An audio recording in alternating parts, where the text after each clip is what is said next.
saluyot or jute.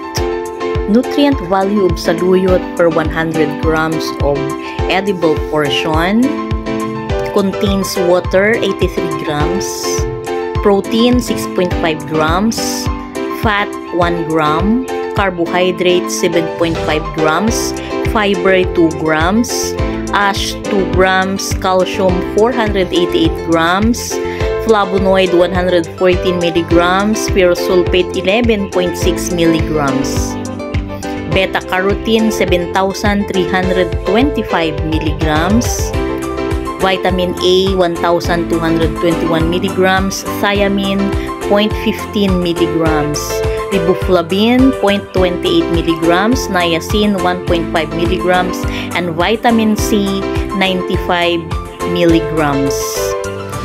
Napakasustansya po ng saluyot, kaya ugaliin po nating kumain dahil available lang naman po ito sa ating mga bakuran. God bless everyone!